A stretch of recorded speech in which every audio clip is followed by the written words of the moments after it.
Hello everyone, today we talk about the conduct of war in low medieval times, and in particular about the regulations based on some sort of moral value that we can define a bit as the so-called chivalric discipline that is, as far as I understand, an historiographical term more than else. In fact, there is, I presume, I don't know about the latest historiographical acquisitions about these topics, but that haven't properly been studied correctly in a sense, for the simple reason that most of the study of such topics is not carried out by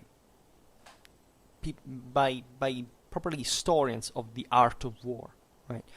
But by some not better defined polymologists that may call themselves like this because they study war, but that may not actually see much the divide between reality and ideology. But not just that. I would say that is kind of obvious, right? There is a bit this underlying theme of the hypocrisy of the contrast between the idea and the reality, of course. But why did these things were different, and it's not a matter necessarily of a shortcoming of these regulations, but rather of some sort of misinterpretation from our side. And these are always very important topics to discuss because as everything ideal, still it intertwined at the root with what actually happened in war, in any time in history. Tomorrow we will I scheduled a video on properly the ideology of crusade and its justification and what how it was properly constructed on an ideal base. And then we always have the problem of realizing, or at least properly knowing as well, what the reality was. Not much, because we don't see the massacres, the complete carelessness, and the military logic in the proceedings of war that by definition are not humane, right?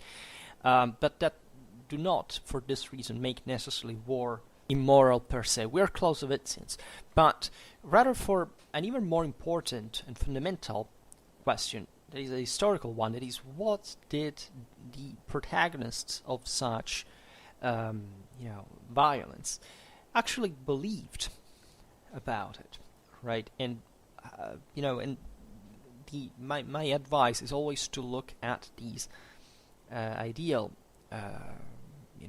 say regulations at this point, as we will see, as a very clever and pragmatic and intelligent tool, right? A mean to an end that is not necessarily exactly what the injunction is in the in the text, right? Don't do this, but rather understanding why that was told in the first place, why authorities began from a moment to another in a world that in general doesn't like war, right? Because there is not a single moment in history in which you find a society was fine with the idea of war in itself. Even in the most crude, tribal, primitive realities where war dominated as a bit as even properly as a warlike ethics and etc.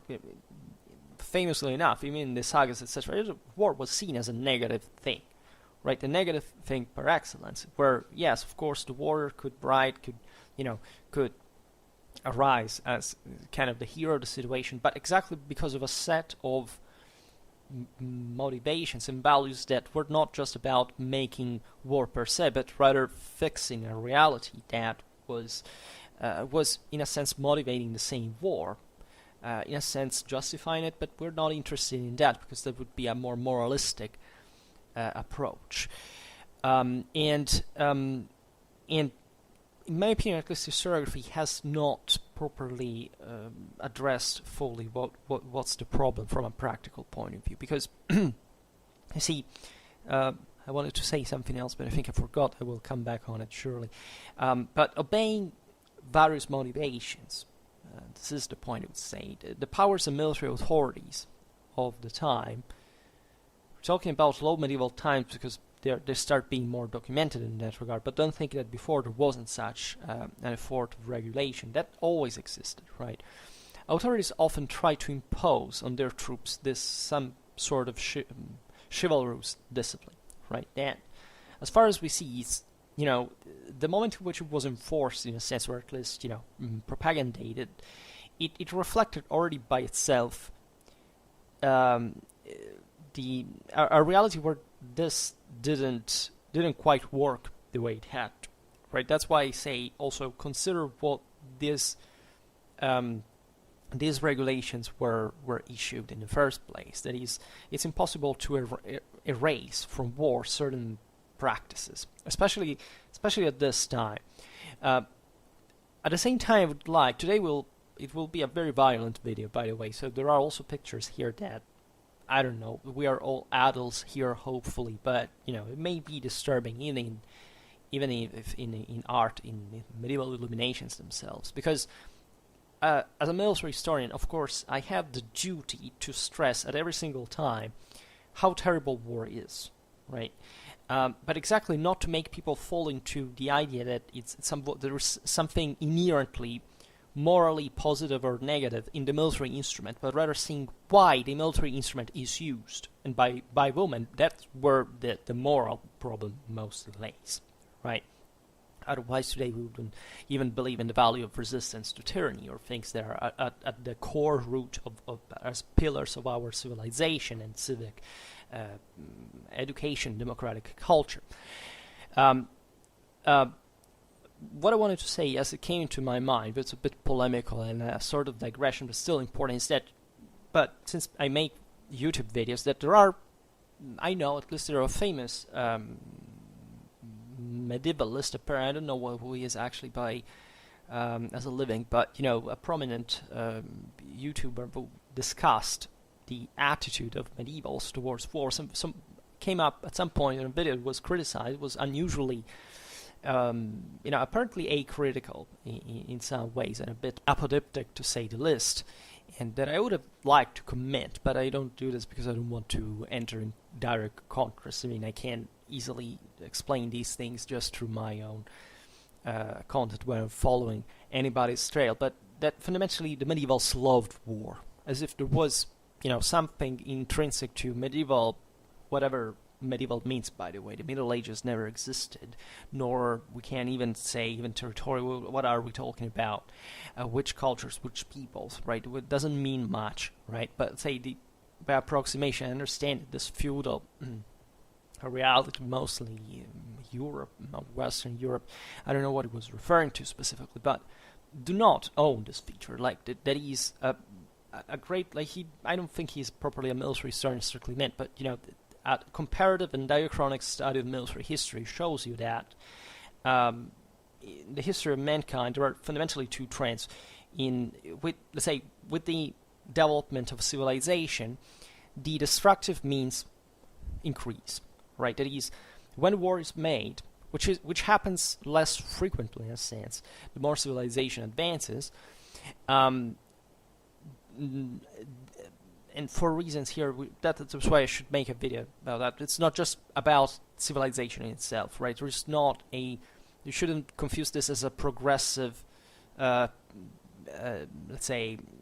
pacifism increase. There has absolutely nothing to do with that. It's just also a contingential dimension. But say that civilizations tend to compact, right, politically and socially, and therefore to minimize, in a sense, the motives for war. Also, given that they provide more stability, more interconnection, they properly make it less profitable, right? War was fought, like as we were saying before, not as a twisted evil. It was fought for iron logic of the time that modern people were being indoctrinated since childhood throughout basically any media that war is just morally wrong and you shouldn't even think about that because it's just that, and of course lose an enormous amount of civic responsibility and individual moral standard and capacity in that sense. And it's very risky because this is exactly how totalitarianisms started certain things, right? To passively make people accept things like whether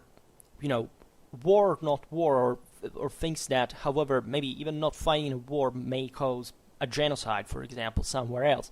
So there is a lot of moral disorientation about the military instrument. Here I don't have to digress further on politics, but by approximation, with the development civilization, you have less wars but increasing destructive capability, right?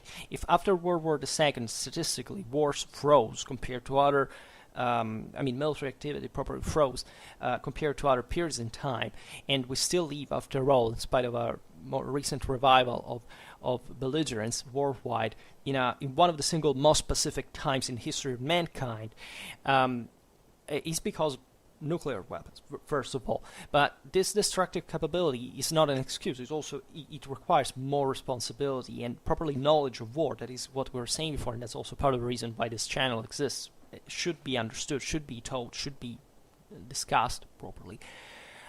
From the other side, you have, however, let's say, a decrease in, I can say, the taste in war, because otherwise I would contradict myself, but properly the mental attitude to violence, right? You cannot say that medieval times were a moment in which people properly liked or were okay with war more, let's say, the ancient world. The ancient world easily was much more violent by that definition, because the ancient world was based, like, the single moral value, the exclusive moral value in every single people in the world, all over the ancient world, is conquering your neighbor, right? From the stinkiest tribes at the border of civilization to the great ecumenic empires, the sole ethical system around which the entire culture revolved was exclusively killing, exterminating, and raping your neighbor, right? And this is what people fundamentally did, right? And civilization improved when they started realizing that there was a constructive benefit from civilizing people and teaching them how to behave in a disciplined sense that requires education, intelligence, discipline itself, so deterrence, right? And that's what civilization is, right? It reflects the dignity of human intelligence, and that's the reason why more warlike peoples belong to the least developed realities. Like all tribal societies fundamentally are warlike. If they are isolated somewhere where they don't meet anybody, there are exceptions to the kind. Those are really exceptions of a systematic history, and I stress this, of exclusive extermination, rape, and enslavement of their neighbors, right? It's also disgustingly racist, and how culturalism and ethno-nationalism today basically blend together in pretending that the great problem of the world are the evil empires, right? Where the serious problem of the world is basically the bunch of mobster societies that tribalism is exclusively founded on, together with this, because those moral standards are, of course, the ones of mafia, and therefore there is really no pride in, let's say, opposing great ecumenic empires for expanding and, kind of pacifying, even with the most violent means, by counterposing a sort of, alleged ideal of pacifism or freedom or whatever, attached to certain peoples just because they were the ones that went under or went annihilated. Those peoples didn't have, by any stretch of the imagination, any better moral standard, right? If anything, it was the other way around, specifically, if there was a difference of that stance. But of course, for racist reasons, mostly happening, I see it from a Western perspective, it's always the same story, right? That there is a great ethno-racialistic discrimination also in Europe, in other countries, etc., about the idea of who was who in the ancient world, and who was the bad guy and the good guy, that reveals actually an untreated cultural violence that still dates back to that tribalism, that kind of properly lack of reason and intelligence to understand what the value of civilization is. Until the 19th century, until before mass society kind of brought on the fore again, the voice of the uneducated, right, of the therefore the less intelligent and consequently more instinctual people that of course winked at tribalism, and of course to fascism, to any form of kind of populistic, violent move, including communism. That was basically the same thing, because imperialism at the end of the day was translated in all forms like that. The entire historiography, Western historiography, agreed on the value of civilization, that nobody would have sensibly believed such an idiocy that, I don't know, the tribes of Central Europe were somewhat more advanced or more pure, more moral than, I don't know, the Roman Empire when they conquered them. Or today we live in this kind of moral delusion, and it's extremely serious, because there are people with children that believe these things, and these children believe that and become more aggressive and less educated, and properly insisting identitarily in this form of radical ignorance that is a tumor in our world. That these things before did not exist. That is, people were racist indeed before, more. It was more natural, but they were framed under a concept that of properly of hierarchy and authority that, at the top was controlled by people who had an idea of what properly a moral value of development, of civilizational development concretely was, right? That is not to say that, I don't know, colonialism or whatever that happened at the time was good, but let's say that at the time, in fact, moral standards were properly different, also worldwide. That is to say, the same people that were colonized didn't have any kind of democratic education or kind of peaceful way of living, or understanding of human rights, or they were some of the most also disgustingly ferocious, vicious, oppressive, and once again, it was all about slavery, extermination, and rape. And I like to stress these triad here, because it's exactly what this all was, universally, before civilization rose, right? So today, we should embrace our civilizational acknowledgements and capacities and tools. Instead, educationally speaking, this view is properly not even conceived. People just are rooting again for tribes, for colors, for flags, wherever they are, for bands, for, again, it's tribes, right? It's just to discriminate others on that kind of base, and there is nothing like any, I don't see anything that is going to change this on the long run, because it seems also that those who should be about fixing the problem are falling into it. It's as if they surrendered, civilizationally speaking, to ignorance once again. And civilization history tells us this, that can easily be reversed, right? And that it should never be given for granted, and that it humanity has the capacity to balance itself. Civilization brought to an improvement of our lifestyle, life quality, etc. And when things go worse again, but there is also a concerted effort to make things better. We study mostly the Middle Ages in Schwerpunkt, and we see this, right? So, forgive my digression, but it's important to frame this topic, because otherwise one wouldn't properly understand what's happening here, and also project fundamentally distorted moral judgments on a past. It was something else, and on the base of which we improved. Right. So also other sports that is very fashionable today is looking at the past and saying, look at how disgusting these people were. Well, you know what?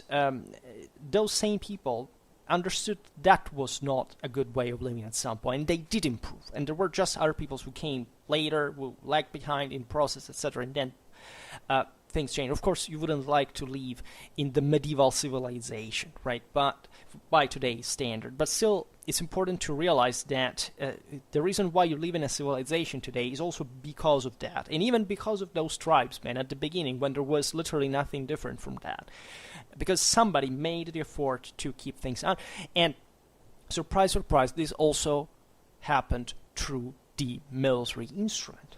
Right, so it's extremely important to look at how the need, especially of discipline, right, served this purpose. And there was an hypocrisy in the whole thing, because you see, that still remains in a sense, but mostly for a misunderstanding. At the time, probably there wasn't such things were not perceived as such a huge hypocrisy because the word was relatively simpler to understand, and the words, the terms, the concept that they used were actually much more concrete than the ones we use today. For example, modern historiography misinterprets the process of, for example, spread of chivalry, or this kind of broader need of pacification as a sort of humanization of war, of prohibitions, as a sort of a humanization of war. This is conceptually wrong, because there is no such thing like the humanization of war. First of all, war is possibly the single most human thing that exists, because only humans do it for real, right? No, animals do not do war. They do something that, would be comparable to some kind of confrontation, but it's not war in the way human societies make them.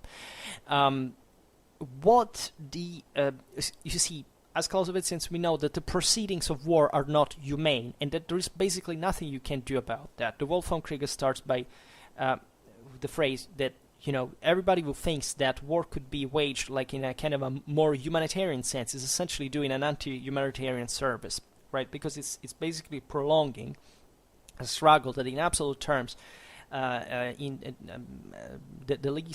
less intense it is going to cause more harm, more dead people, right? More innocents to get killed senselessly than a rationalized control of war and what it should be, and to make it quick, rapid, and eventually settling the matter easily. So this is actually, and this is not a 19th century acquisition.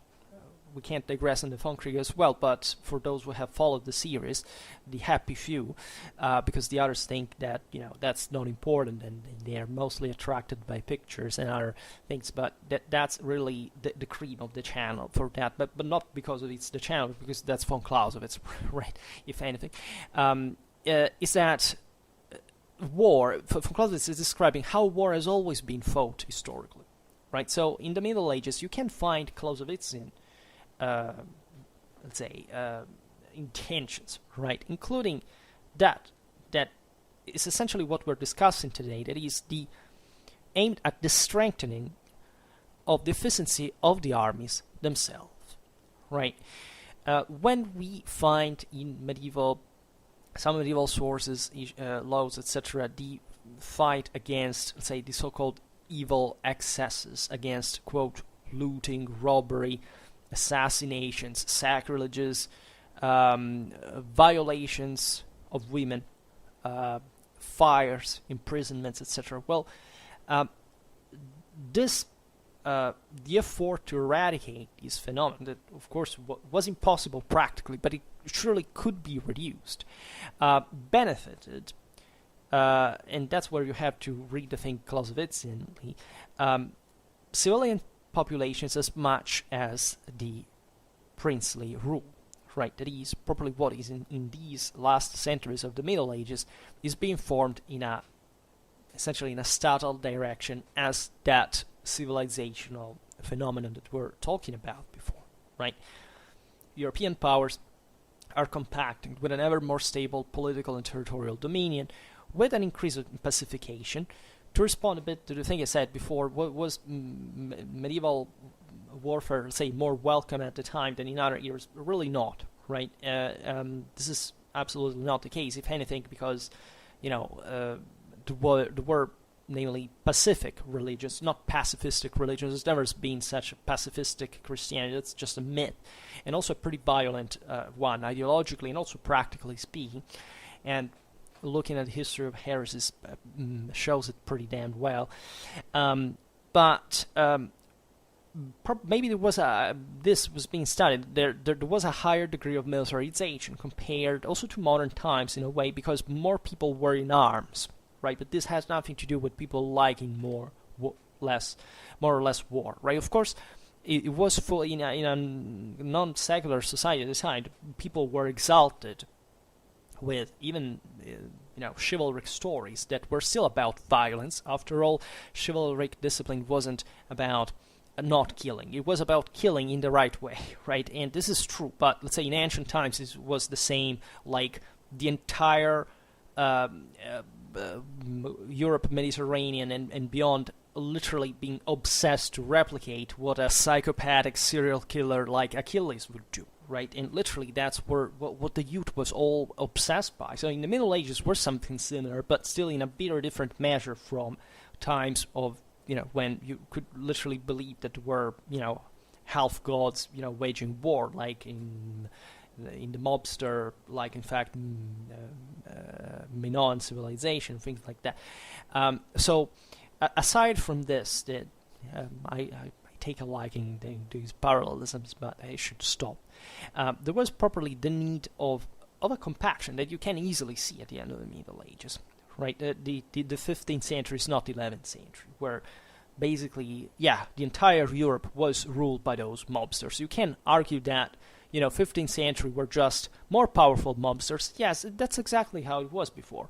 The world at some point was ruled only by mobsters, and some of them kind of civilized gradually to make things work in a more intelligent way. How? On a larger scale, because that does, if you want to make things work on a larger scale, you have necessarily to become capable of handling that. In order to do that, you have to simply become more intelligent. Right? That's, again, the value of civilization. We didn't get to human rights because there is some innate goodness in you, or badness for that matter, in human nature. Human nature has always been the same. If we were projected into the 14th century, and we would have lived in there, and there would have been a very few options there regarding how frequently war was fought. It was not a matter of choice, really. It was so systemically, that the world system was so unstable that fundamentally there was no other mean but to preemptively strike, or we always be, on some kind of a pre-alert to use your military, and not exploiting a situation equated sometimes properly to be destroyed. So it's the same case against also one of the other most idiotic ideologies that exist in the history of mankind. It is isolationism, right? Which is an anti-Clausewitzian ideology, which fundamentally, goes as dumb as saying that fundamentally if you don't set foot on somebody else's ground, you're clean, right? As if war was waged on that's another product of geopolitical, diseducation. That the idea that it's a matter of soil, right, and not a matter of politics and society and communities that live, yes, on soils, but that interact at this point at levels that are not even physical anymore, like the digital world. So it doesn't make any sense in terms of strategic culture, of education, to even minimally think that you invading another country by itself is something negative, because it's essentially even in here, it's fundamentally a nationalist, statalist ideology. Right, this was used to support totalitarian regimes, to say, okay, who's wrong? Who's the guy who sets foot into somebody else's country? Yes, because as if, in Europe during 1944, we were all fine, and, we were okay under, Nazi-fascist tyranny, and nobody should have set foot on it. Well, but the Nazis began before. Yeah, but you wouldn't set foot on Italy, on Germany, because, at that point you would have been, those guys would have keeping strike back, and that has nothing to do with countries occupied or you enter in. It's a matter of you have to make those guys stop, right? And it's the same case for Japan. What would you do? I mean, it's so childish to even pretend that there are alternatives to certain things for sparing millions of lives. For not talking about the fact that also Italians, Germans, and Japanese deserve to be liberated from themselves, let's say, and their ideologies and what also had basically taken over in their own lands in a kind of oppressive way, to have and that's, as we were saying before, the value of resistance, to which these countries fundamentally live on to this day, for those same reasons. Making more war is not an indicator of being a brute or a barbarian. It simply, historically, most of the times, it does reflect less stability that usually comes with less civilizational development, and this is definitely endemic in times like the ancient world, in the Middle Ages, and surprise, surprise, it decreases by the modern age, with contemporary age, with the state reinforces what there is, of course, this territorial dimension, but of course, the moral and properly capacities of civilizations go far beyond concepts of territory and or state, and are simply because they know how to depict reality in a more accurate way. Other times it's not even about that, right? There is sometimes there are contingental situations where, of course, war is gonna break out because fundamentally there is some, some people it gets, fundamentally irresponsible about its own control, and or there are multiple powers that are competing for each other. That doesn't tell us by itself that those guys go at war because they are less civilized, right? War will be always fought. If civilizational development continues, given the effects it has had historically, probably there will be ever less wars, but our violence is written in our DNA, right? You can't really do anything about that. If the conditions for that stability come less, we simply go fight, right? And it's not even a bad thing. It's actually an evolutionary thing that serves the purpose to, once again, not kill people, but compacting, once again, obtaining more stability, right? And we make a lot of videos on Schwerpunkt to properly explain how this process happened, even just the history of chivalry. We have a medieval knighthood playlist that sees how this process of improvement, of development actually happened.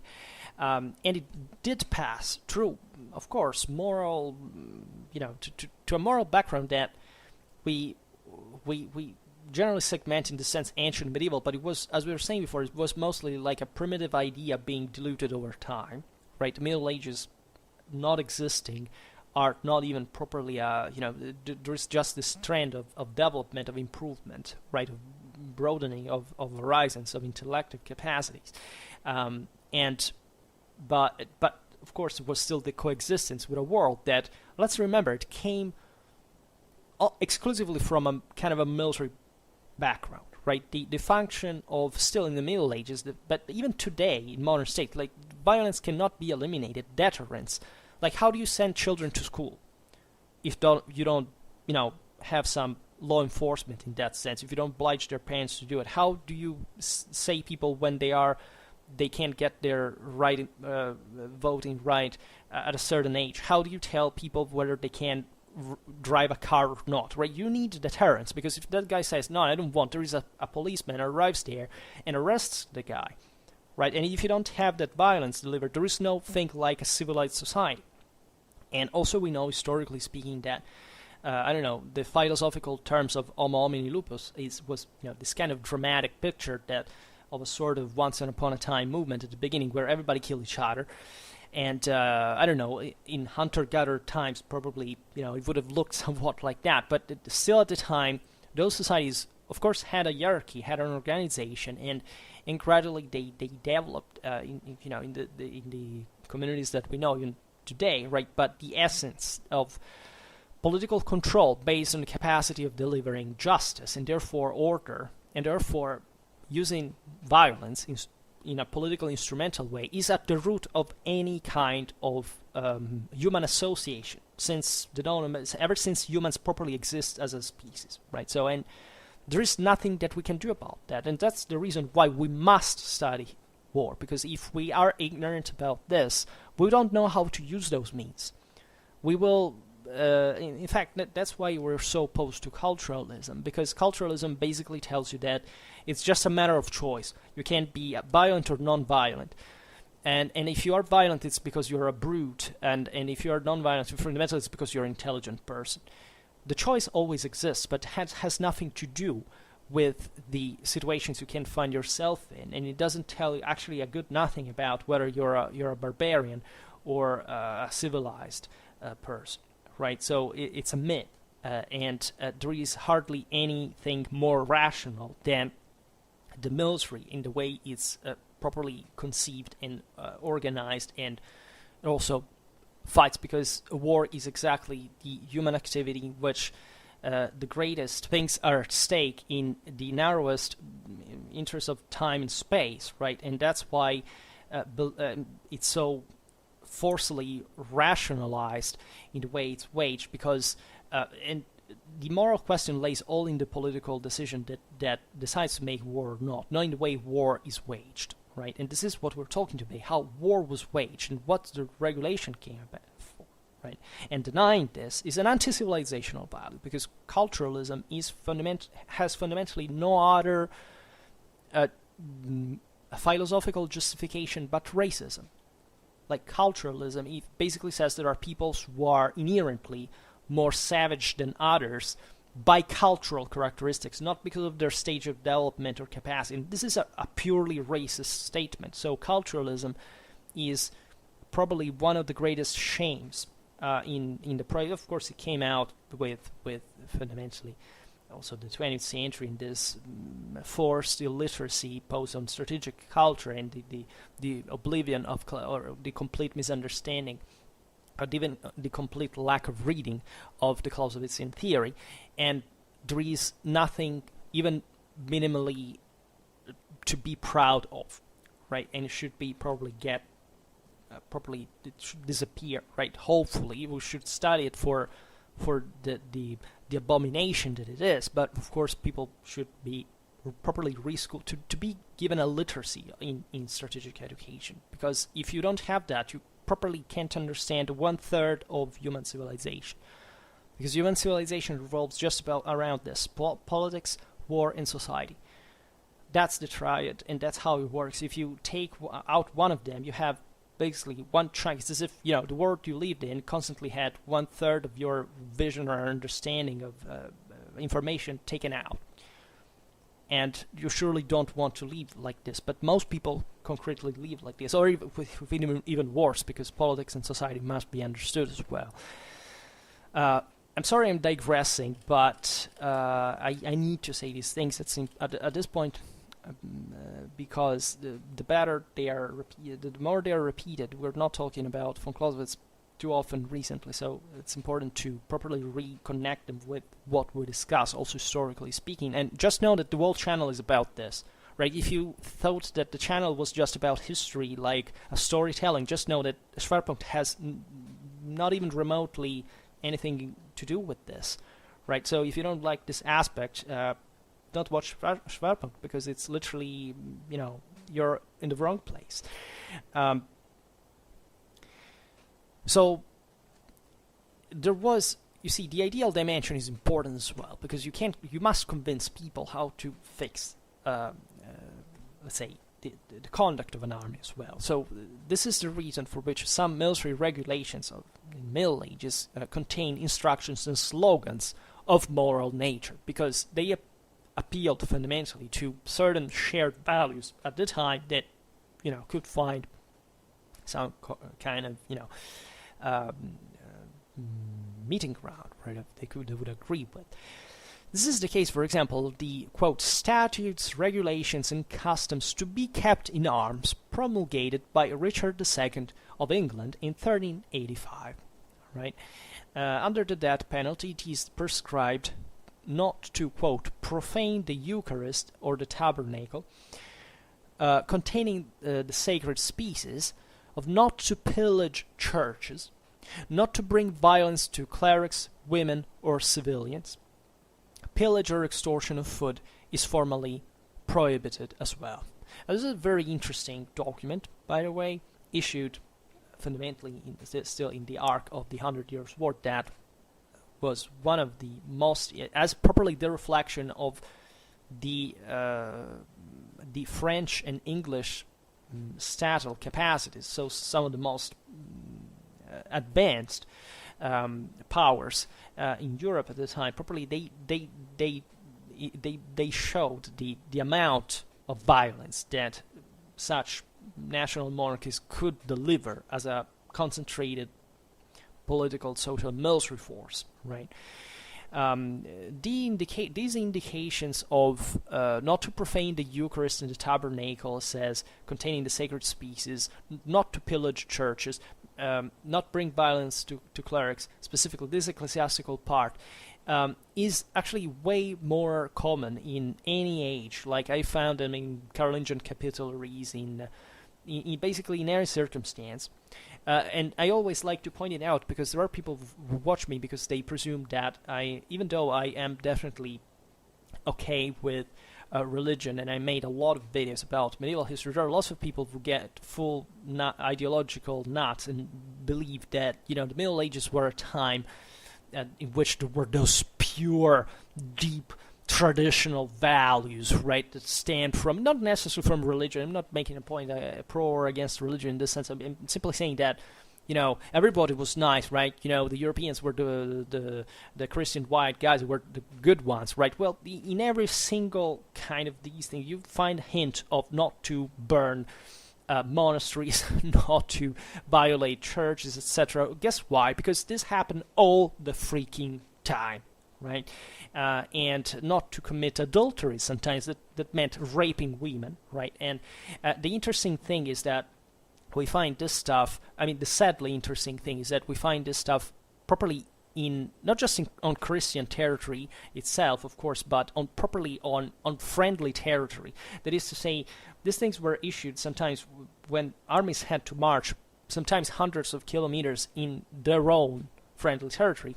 And I remember always that Carolingian capitulary, it was at the time of Louis of Italy, that said something properly, since the Lent is approaching, try to avoid burning churches and committing adulteries. Right, literally, the fact, it's not even because you shouldn't do them in general, it's just because the Lent is approaching. And that, by the way, touches another important aspect, is that these people, at the end of the day, did believe, right? It may seem a bit of a schizophrenic, thing, but even though such violence was delivered, people did believe that if they did something wrong to churches, to clergymen, etc., they may actually get damned or something like that. It was a mortal sin in many ways. Of course, nobody is beyond redemption, but let's say the question is, people here lived without even the concept of modern physics. They believed in ghosts, in spirit forces. They believed that the metaphysic, the supernatural, happened in this sense. Too frequently said not to bring violence to women. And here it's interesting because women in general are distinguished from civilians. Of course, so I don't think there is much of a specific political social connection, but even properly the fact that women were seen as even if as socially regulated and somewhat oppressed as they actually were. I don't think that it's real about any pre-industrial society. In these contexts, at least, it was a real thing, right? The women could not be touched, right? There was, in this kind of oppressive sense, also a great deal of juridical protection of women, and of course, violating a woman or just even committing violence, was seen as one of the worst insults, and it's something we can. I don't think it's even because of the medieval legacy in our world, but we can still feel this quite strongly. And it was, as we were saying before, the prince's interest not essentially to trigger local populations. That is to say, if these are all bad, very bad things, and don't do them because it's in our own land, right? So you're not doing harm just to these people, but that you may not care anything about them because they're defenseless, whatever. And up to a certain point, by the way, because there are many stories of knights being cut off from others, being cut, literally torn to pieces by the angry peasantry, etc. But in general, these were, especially at this point in the 14th and 15th century, the masses were ever more were literally losing far any kind of freedom, military capacity. I always remember this. There was no such thing like the Renaissance as an increase in freedom of people. people were much freer by the 13th century than by the 15th, right? And that's also why such violences. Why did this happen? Because of that process of hierarchization, of disarmament, of rise of single heads of power. That's the same reason why in these years, also probably this was a factor contributing to the most atrocious violence is probably on a large scale that you can imagine being waged on the defenseless civilian population was the majority. But as we were saying, the problem was also that if you did harm these people, you had to cope with the king as well, because the king might have been brothers.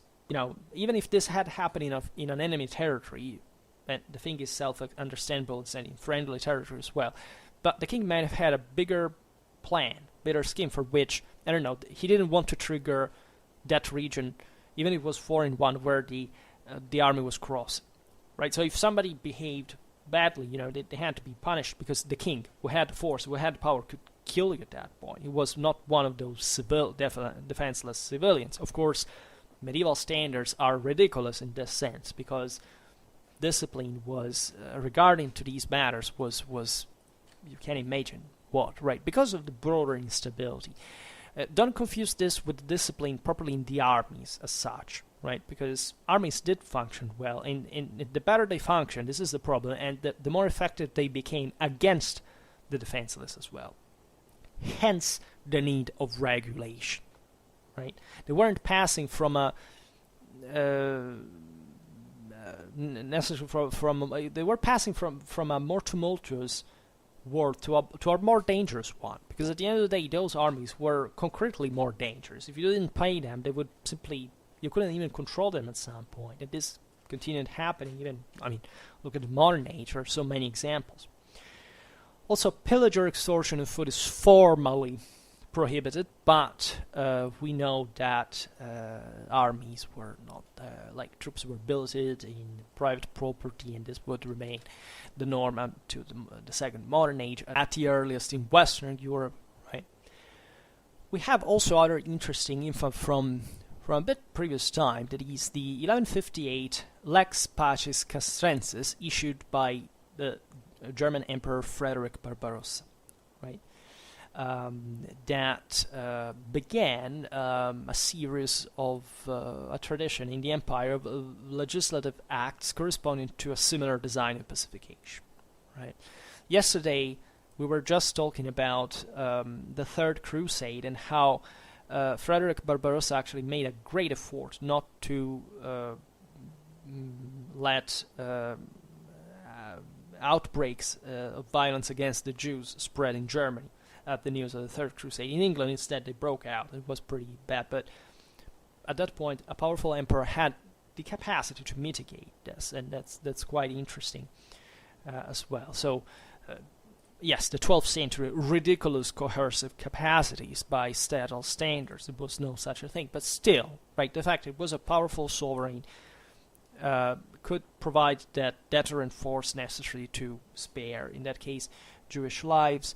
That, generally speaking, the authority, even the bishops that in Germany, especially, were usually warlike people, always protected, right? The authorities, secular and ecclesiastical alike, were, of course, the Jews were discriminated against, they were marginated, but they were protected at the same time, right? It's basically the thing we were saying about women before, so that when the angry, fanatic, idiotic, instinctive, unintelligent mob, that is, we were saying before, in the civilizational process, the problem, most of the times, would want to actually steal Jewish property, because they didn't even give a damn about the fact that they were Jews, right? The first thing is that they, as you know, basically Jews were left practicing usury by law, because it was formally forbidden by Christians. Well, actually, that happened at the same time, but that was the reason, right, of these massacres, first and foremost.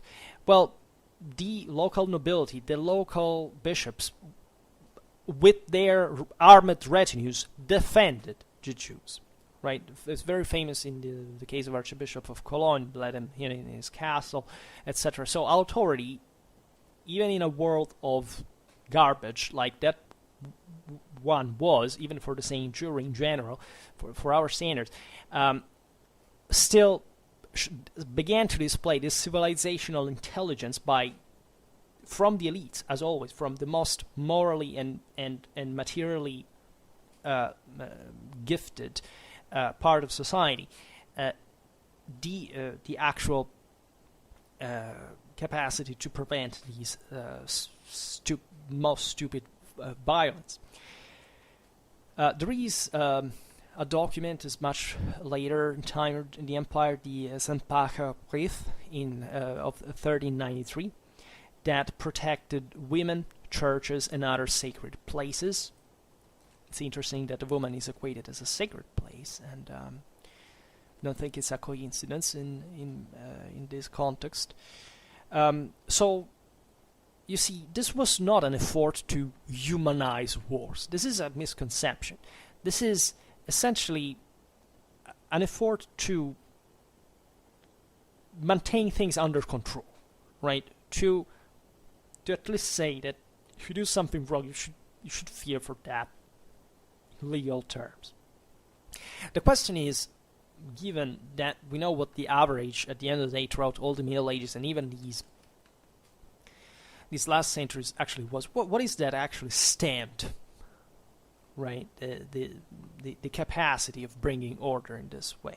What were the obstacles in this? Well, there are many, right? And here maybe I can try to conceptualize a little, but maybe it's more effective to make a list and to delve on it. So, reality is that not just in the Middle Ages, but in any single time in history, states have an interest in waging war in the most deadly way, without any regard for the adversary. This is particularly important. It's a Clausewitzian principle. It's not a matter of, you see, the objective of war is, of course, to oblige the enemy to fulfill your will. But in practice, in reality, this translates into annihilating the enemy military. Not just in terms of wishful thinking or in moral sense. You have to literally kill these people, right? And not all, because of course the military would actually evaporate much earlier than that.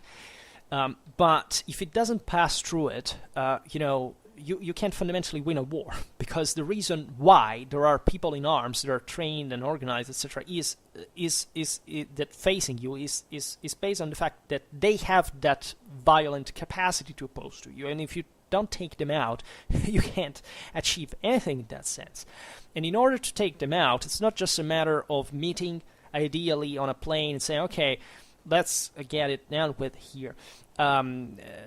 So some battles seem more decisive, right, in a broader sense, but the truth is that they're part of campaigns where each side tends to avoid that, also on the base of what's the political or social cost of keeping an army on the field. And we know that medieval warfare, by approximation, generally speaking, wasn't, didn't have such a great strategic conclusivity, relatively, especially to the capacity of territorial control. So this reflects those limits that we were saying before. But the way war can be waged in that way is always about making pass, for example, this army through a territory and carrying out scorched earth strategies and still fighting in places, besieging towns, castles that costed, that need supplies and community has to provide. And so there is an enormous cost. I don't know if you have ever calculated the logistic, and I still have to make that video, but the logistical cost of a medieval army, just in terms of properly in calories that you can't quantify. If you consider properly the force it takes to bring all those men, all the equipment, the water, the food, etc., is enormous. You have to take this stuff from somewhere, and it's an enormous cost. So communities are always going to suffer in a way or another, right? And this is unavoidable. So what these issues, these regulations were aiming at was not to add, right, any other senseless violence, right, because pillaging a village for the sake of of feeding your army is even as hideous as it sounds is a necessary evil, right? Because if you really believe that your cause is worth fighting, you're not going to lose it because of a village deprived of everything, because at that point you can be deprived of an entire country, and that entire country can literally collapse in a situation of misery. And it did happen in the Middle Ages, and with much more simplicity than we see, right? Certain wars literally depopulated entire countries that properly lacked even the process of a national construction, because they became frontier areas, because nobody invested there anymore, and the crop rates were ridiculous. In some pitch battles could literally exhaust in one day generations of work of entire countries. So the pre-industrial systems in this socio-economical, especially demographic economical sense, were extremely fragile, right? And if next to this you began even to you collect all the food, etc., but if in the process you start raping women, right, the thing is there is some evident unexcusable problem there, and also something that those people are going to remember for all their lives and more to come. So if you wanted to include that community in the process of state building, etc., you would have had a lot of problems after such crimes, right? So this was the great problem. For the rest, in practice, the question is, okay, but stripping away of burning a village down, or doing other disasters, etc., how even in comparison to human lives, wasn't it kind of even worse at some point? Well, actually, yes, right? Humans' lives sadly do have a cost, and the one of medieval people was that dramatically very low, but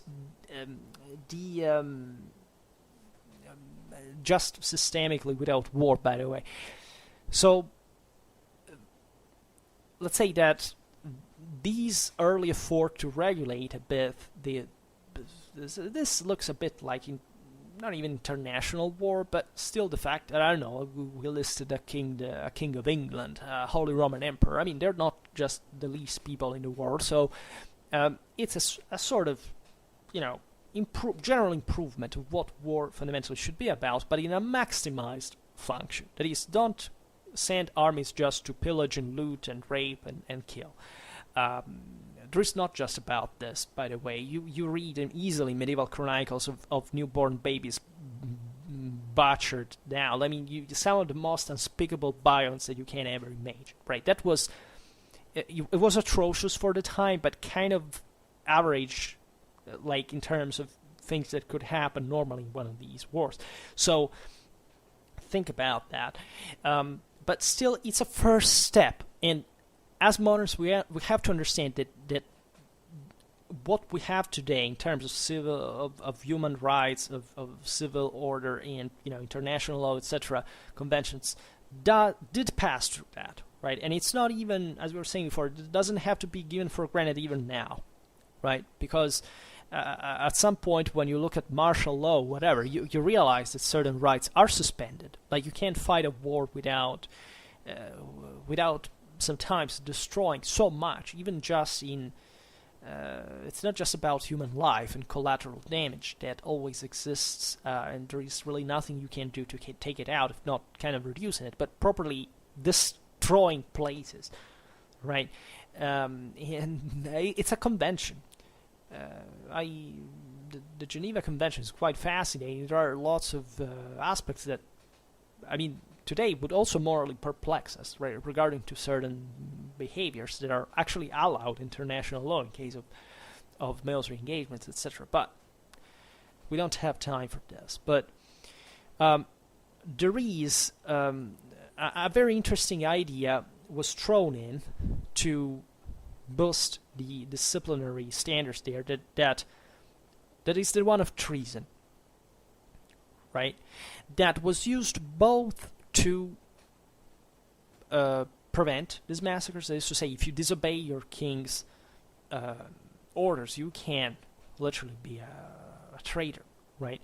But also, these served to justify large-scale massacres perpetrated in cold blood, right? Unfortunately enough, as we study often in war, political and strategical objectives are achieved historically, sometimes through literally wiping out entire communities, right? Even some that are literally innocent. And it is hideous, but sometimes there is literally a greater scheme that is maybe for those 1,000 killed people, the stability that followed prevented the death of other 10,000. The problem there is not the individual choice, right? When people debate about these things, they make some moralistic abstractions that basically are completely detached from reality. That is to say, this is the idea of doing evil to make good is very old, and because it's realistic, right? If you know that a system is unstable, and you have lived all your life knowing that if without an example, things will continue on, and that more people will die in that way, even killing, properly, willingly, responsibly, in that way may actually even be positive in that perspective. Now, it's very difficult to speak of moral justification in these terms, but believe me, you would have not liked to live in the 15th century, right? Because in the 15th century, that might have not even been the worst thing that could happen to you, on the base properly of violence perpetrated at a local level. So we must enter into this mindset if we want to even have a real discussion about what these actions were committed for, because normally it's especially when we see the top, the decisions at the top, right? Mostly monarchs, etc. There are mistakes. There is incompetence. These things cannot be eliminated from human society. But tendentially, these top decisions are, on average, much more sensible and rational when you understand the historical background than the decisions that were happening at the bottom of society. Right?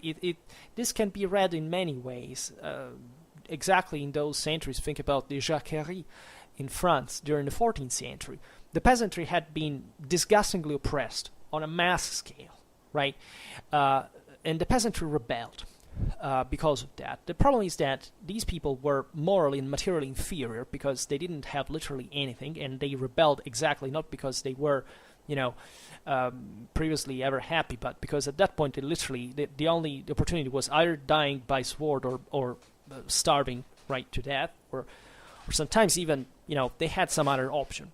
But properly, they lacked any coordination capacity, etc. Who did prevail, and how and why, and what was better? Of course, they were exterminated by the French nobility, but literally exterminated all over France, right? And basically, until the French Revolution, there was nothing like comparable on at least the same relative scale and or a fragmentation. That was the what we were saying before about the medieval world contracting, right? The big crisis of the mid-14th century and the great defeat of the inferior classes that would never regain basically any right until the 18th century, the 19th actually. So what do you think that those peasants were actually more humane than those who exterminated them? That's another common mistake we make. There is hardly... I studied medieval warfare, medieval society for now a lot of years, right? And I have rarely met, but not just in the Middle Ages, any form of most radical violence like the one of the mobs, right? The mobs are something freaking insane. Like, you understand that they have no head, practically. They vent out this thing with some easily anthropophagy. Anthropophagy in Europe, well, it didn't exist at these times. It's documented extensively. People killed their rivals and eat them. But in civilized places, like in Flanders, in Italy, like, they were some of the most advanced countries in Europe. There is no such thing like an angry mob in terms of that form of properly, even not senseless, because there's always a reason for that, but properly violence that is not going anywhere, right? So never think this bullshit ideology of the poor martyr, that is to say that the defeated is some sort of poor, misrepresented or misportrayed, or that, history is written by the winners. Ask Polybius or Flavius Josephus for that matter, if history is written by winners.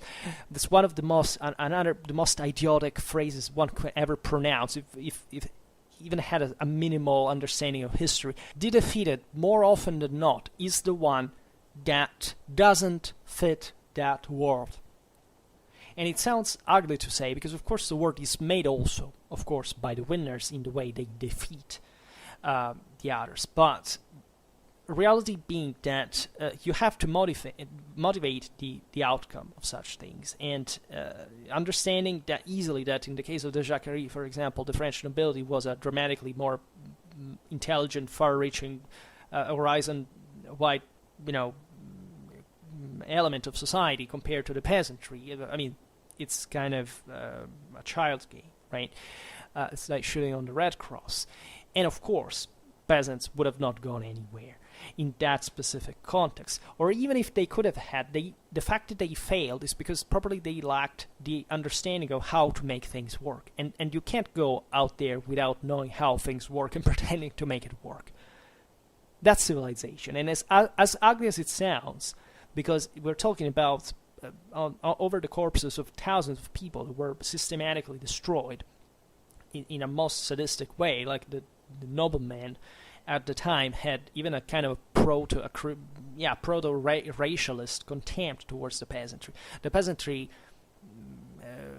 the nobility, both the feudal one or the patrician one of the cities, etc., literally believed that the peasants were barely human beings. They believed they were half animals, right? The nobility thought they had a genetic superiority over them that had been earned, right? Not just through force, but properly through intelligence, because without that there is no such thing like command, like rule, like government, right? And there was a reason if, we're talking about a feudal society and the elite ruled in that way, right? Because they were the ones that had managed to accumulate more resources and knowing how to spend them. Because when you have resources, you do tend to know how to do things better.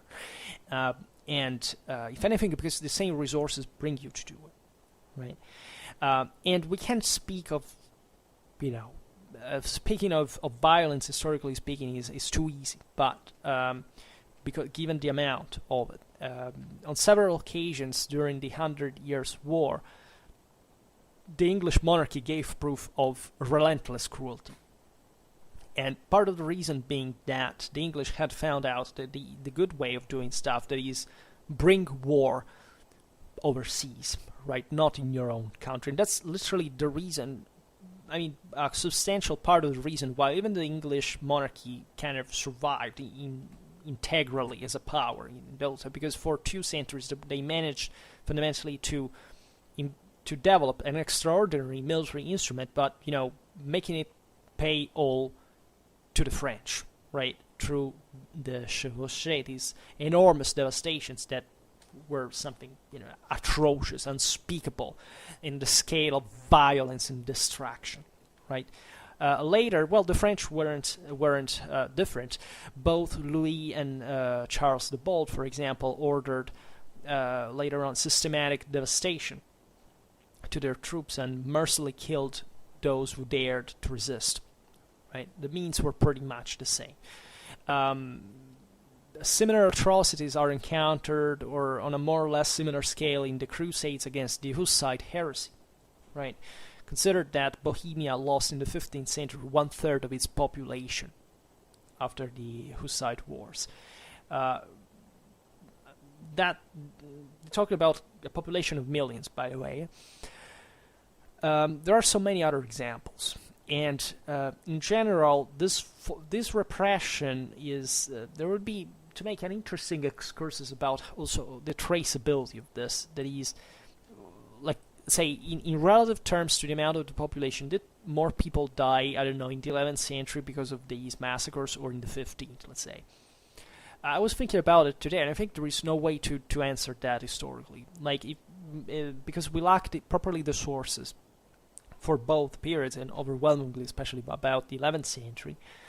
And I believe that, all in all, not really maybe in terms of, I would go as far as saying properly in amount of people killed, but compared especially also to the increase in quality of life, expansion of, the growth of, these states. Look at France, look at England, those centuries. I think that, in the 11th century was worse, but we kind of got a more positive idea of that, because still we conceive historiographically that phase as somewhat the great moment of the boom of the European continent, so it's the great expansion. It's all positive bias, fundamentally. But if you were to look at how the average people lived, I wouldn't think that, in terms of violence, things were particularly better than later on in the Middle Ages, where even after the big crisis, the contraction, etc., there is not.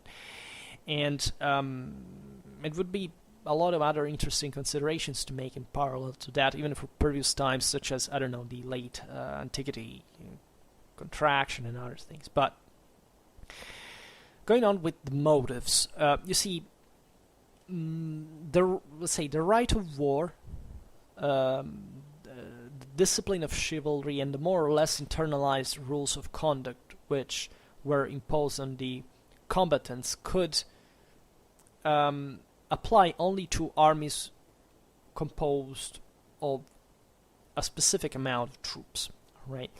And the historiography normally divides in these terms. Like, there was a feudal core, especially towards the low Middle Ages. Nobility is ever more true nobility, right? They're ever more elite and military performing, in at least, especially their retinues significantly, etc. So, since there were lots of other, especially in the lower Middle Ages, lots of other troops joining, the feudal elite, right? So adventurers, very little sensitive indeed to chivalrous slogans. Think about the great companies and the écorcheurs in France, the venture companies in Italy, the Landsknechten in Germany, the Albanian Stratios, presence in the wars of Italy. Well, these are some of the most famous ones. This hasn't generated an idea that somewhat the nobility was better, behaved better, right? And these others were, the scum was fundamentally more violent. Well, there is some truth, but it's the perspective in it that matters. Like, it's obvious that, you see, in all armies, more or less, there is an elite, right? And this elite is preserved. It's usually the political and social elite. And all these other troops around are fundamentally the ones that do the dirty job, right? You don't send, like, a 15th century man-at-arms, armed and with its retinue, shiny armor, and and all the valets and the following, the various complements, etc. To, I don't know, out there in an exploring mission just to scorch earth, to pillage, etc. What do you send? You send scum, right? You send these guys that joined in for horse archers, commoners that are in for the money, the loot. You let them have fun. Again, raiding, pillaging, raping, and so on. And they are expandable, because even if, there's an angry villager who comes there with an hatchet and cuts their head, and even if it gets killed in turn, etc., well, they're expandable. If one of them dies, who cares, right? If a man-at-arms dies, it's, you have an important part of the kingdom, maybe, that remains without head, or dynastic problems of succession, and so on. It's true that the nobility also is, the monarchy normally tries to get rid of the nobility in a way, because that's the most difficult competitor. It's the greatest competitor to monarchic rule, but still, especially in these centuries, there is a lot of cooperation between the two at the same time. and therefore a self-preservation of the whole elite.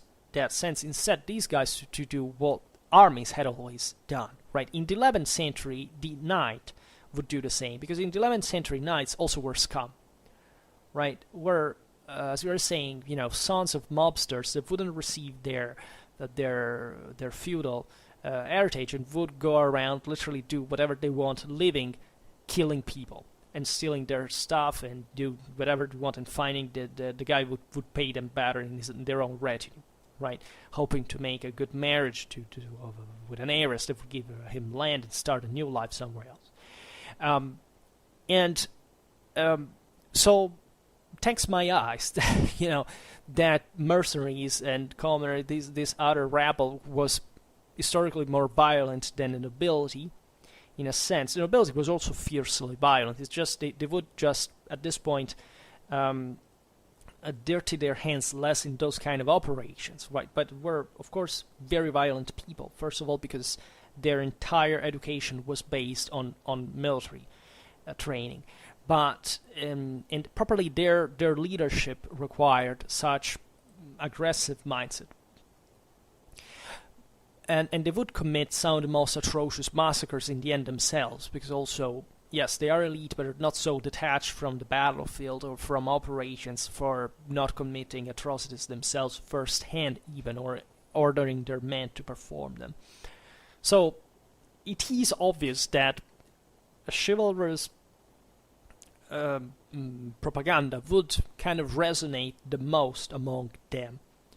Right, as a code of conduct, it wasn't even just military, but also, in fact, valid for back home, right? And that's why chivalry, for example, substantiates itself ideologically in literature, etc., mostly towards the second half of the 12th century, because that's the same moment in which this elite among the same knights is consolidated more, right? So it hardly speaks of less violence happening on the field. It's rather essentially an evidence that we get because at the time elites become more powerful, and therefore they have also more means to produce sources for themselves.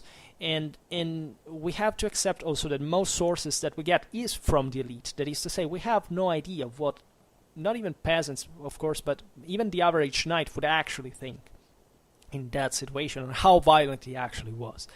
I studied a little bit this problem of properly the gap existing between ideal and the practice of warfare, and bystander, I came to the conclusion that even though that since we are basically documented only about ideal things, mostly literally, in that historians were mostly also not the people who literally fought on the battlefield, and that for the rest from fighters literally there is mostly silence.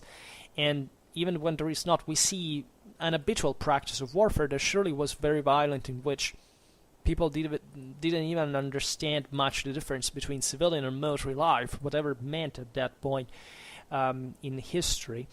Well, that there wasn't that, the chivalrous ideas weren't quite even thought by the same elite to be applicable to the reality of warfare, right? They could be more useful in a political sense, but in the way war was waged, in a properly Clausewitzian sense, it wouldn't make any difference. Like, why would war had to become properly less violent in the way it was waged, right?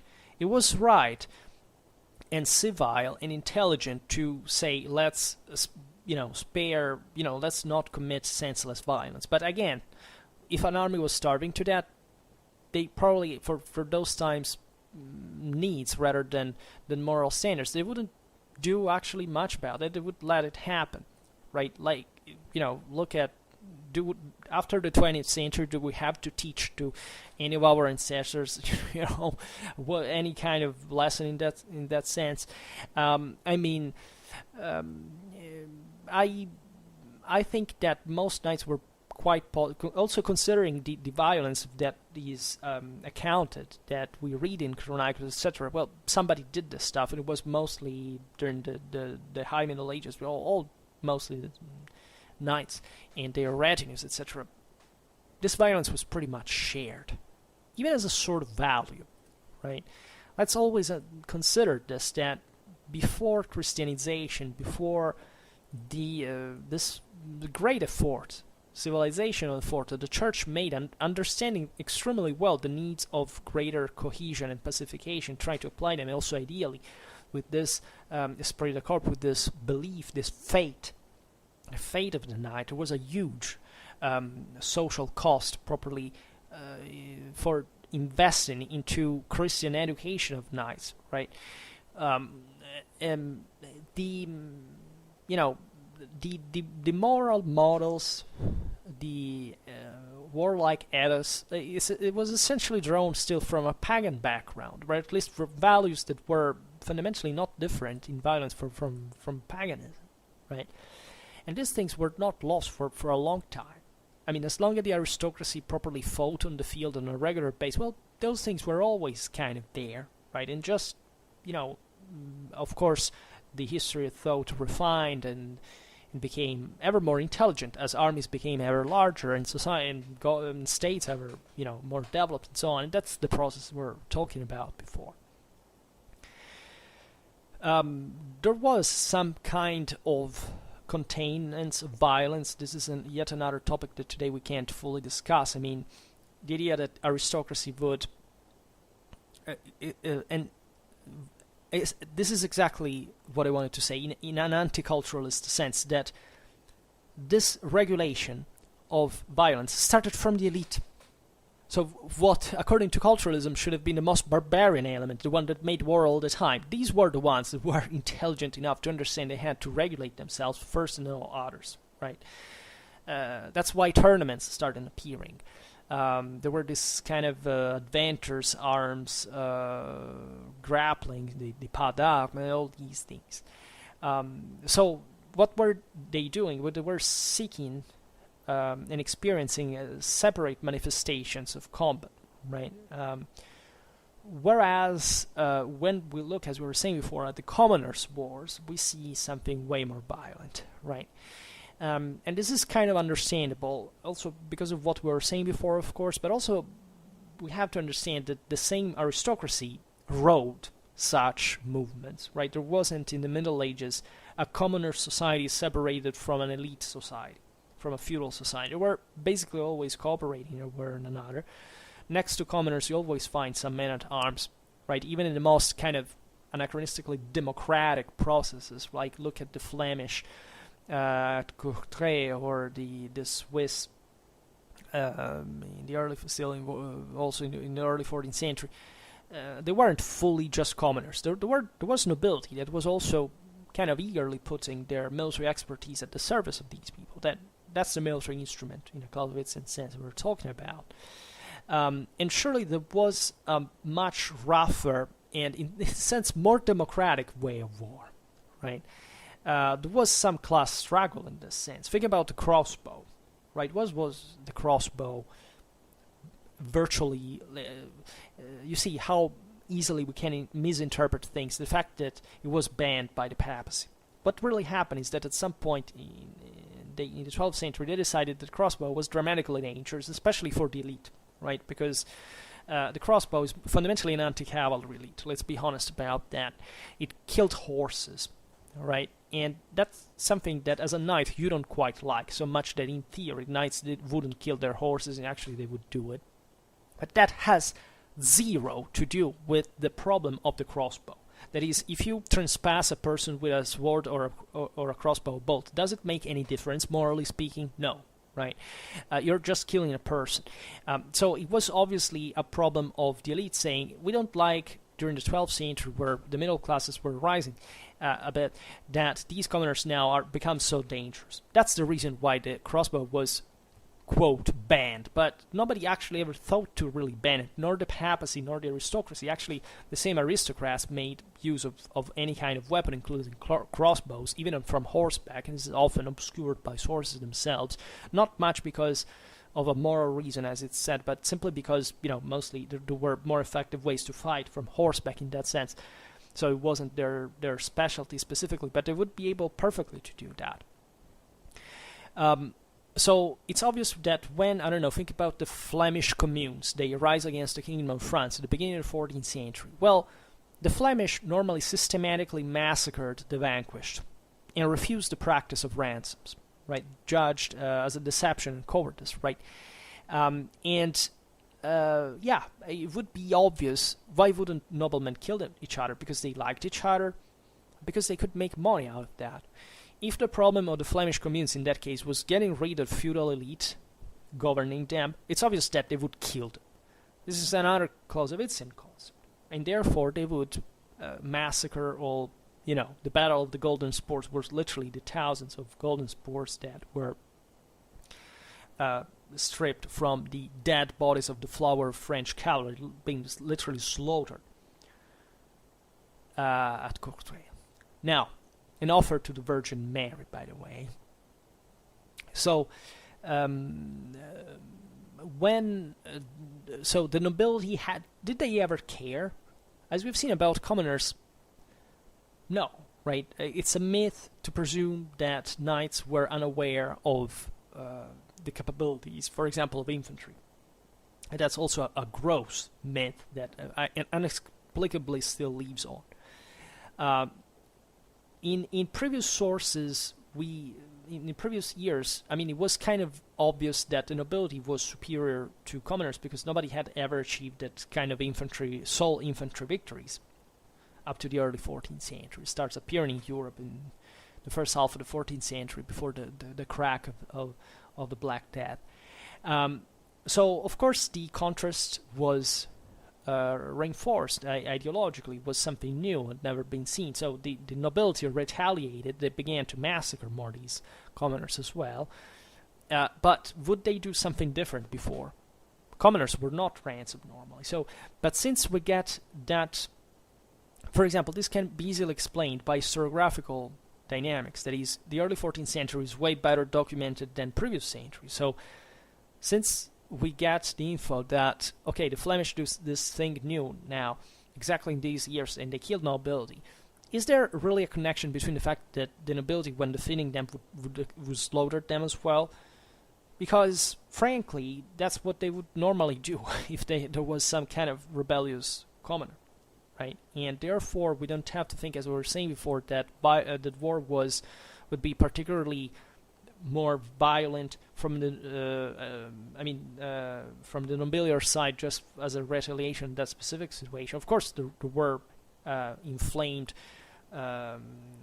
spirits because of it, but we know, even banally from certain iconography, from certain equipment, that the knight was just even designed to kill everything that met in its own way, right? And that also in the previous centuries, we would care if also a knight had killed 10 commoners in a battle. It was kind of normal, because all the dead people were mostly those, and everybody knew that.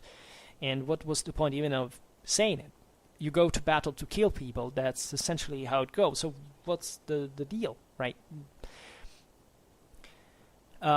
Surely, there were some reprisals, but these have to do with a political reality, not with a military reality. Right, after the massacres of knights at Courtrai, the French massacred the Flemish weavers at Cassel and Rosebeck, right? And that is kind of obvious, right? But that's political in nature. And even if it does pass through a battlefield sometimes, it doesn't mean that it's less, that war in that sense is in the practice of it, in the way it's waged, it's necessarily more or less violent than what it's supposed to be. Then, let's be also honest about the fact that certain areas in Europe were definitely backward, more warlike and more primitive, right? Look at the customs of the Irish, right? But even the Swiss, right? The Swiss weren't, fundamentally were mountaineers, were starting civilizing consistently at that point, but, they were mostly, these two peoples, for example, but not just them, were connected to this style of let's say, of war, let's say, extraneous to any form of courtesy. This went on for a long time. The Swiss surely were more civilized, and they developed eventually in the 15th century in a real modern thing. And still we find in the Kriegsordnung of Lucerne in 1499 that prisoners had to be exterminated, always, right? Not to leave anybody alive. There's a political reason for this, evidently. It's not that, the Swiss had more taste in violence in dead people than others, right? As we were saying at the beginning of the video, nobody kind of likes that by default. But it's a matter of considering what the Swiss were developing, like in that confederacy of a sort of more democratic profile. Of course, the idea even there was the entire Switzerland. It was like a country that was, gradually isolating for its own business from the others. They didn't want trouble, so anybody who came against them say, okay, kill them. We don't even care. We are not part of that feudal subservience for which we have to justify our actions. You try to get here and see what happens to you. We kill them all, right? That's the Order of Zurich in 1444 deems it opportune to prohibit combatants from tearing the hearts of their dead enemies and cutting their corpses to pieces, though, right? That's not nice. That's fascinating. We're talking about the mid-15th century Switzerland, and, authorities, asking, please, well, do not tear, rip out the enemy hearts or cut their corpses to pieces. Like, it may be seen like a form of barbarity from the rest of the world. Let them do it. And the Irish are interesting. Froissart attests apparently that they, quote, are convinced that a man died only after cutting his throat like a ram and open his belly, take his heart and take them with them. And some who knows their nature say that they eat it with great delight, and that they do not take any prisoners to ask for the ransom. Right? Is it exaggerated? Well, considering 14th century reality, I would say no. Right? Ireland. I'm sorry. It wasn't a civilized country. Let's be honest about this. Yes, from a French perspective, of seeing these things happening, they would say it, and there could be some mythology regarding it, but there wouldn't be anything strange from a Gaelic warrior to rip out the heart of their enemies, and to also to be distrustful about the fact they would die or not. We made a video on Irish tactics during the same point, and certain accounts speak by themselves about the mind-blowing scale of violence that reality actually produced, right? And it's pretty much obvious. They had remained fundamentally to clans, to early medieval, they would do that, even for, some kind of spiritual reason, presumably. It wasn't just, it's just our modern mindset that has to flatten everything in a secular sense. It probably was a deep reason, even taking that trophy. Well, remember Celtic stuff happening in the ancient world? That wasn't Roman propaganda. Those things did happen. Human sacrifices were a normal thing in basically all over the world. These things would survive in some corners of Europe. Like if you had seen the north of Scandinavia there, or some things happening in Eastern Europe, where you wouldn't be surprised either. But you don't even need to go that far. As we were saying before, anthropophagy was a real thing, even in the most advanced realities. And you wouldn't be surprised how often it would be today, in a sense, as well. So, in conclusion, we can say that of course, at the end of the Middle Ages, relations between states tend to be formalized, right? There is a certain language, even at the level of challenges, declarations of war, truces, safe conduct negotiations, and peace treaties, right? And there is a growing demand of discipline that sometimes leads to the leaders control better the action of their men, right? On the other hand, there is also the spread of mercenaries and mass that, even for logistical reasons, requires properly a more systematic subsistence of the land, right? And these people were of popular origin. Some of them were motivated by reasons that were also not so definitely pure, but also they were angry sometimes. There was an exacerbation of political ambitions that often led to a much higher rate of violence and cruelty in military operations. while the demands of reason of state multiply the reason for conflict. You see, as we were saying before, we have to evaluate what happened in terms of sheer amount of violence in relative terms from the one in absolute terms. I used to say it's obvious that if 15th century France goes at war, it's capable of delivering a much greater amount of violence than it was able to do like in the 11th century, right? Properly in terms of concentration of that violence in a single community. So we can remain struck by, entire communities wiped out, for example. That would seem to us more rare by the 11th century. But in reality, probably way more people were dying at the time, in absolute terms, than in the 15th century. And therefore, we have to be very, very careful in perspective to say, but wait a minute, like, is it... Also, sensitivity changed. Right, maybe massacres 500 years before weren't that a big deal that compared to, at that point. And that's another, denouncing is a form of, think about today, right? All the problems about discrimination, etc. Today, we become almost phobic about them. I don't know, 50 years before, nobody cared. Or it was even, conceived in a different term. So, if somebody had to study this 100 years from now, it would seem as if, now the racism was so intense, right? Whereas 50 years before, we don't really know, right? Actually, today we know it was the other way around, right?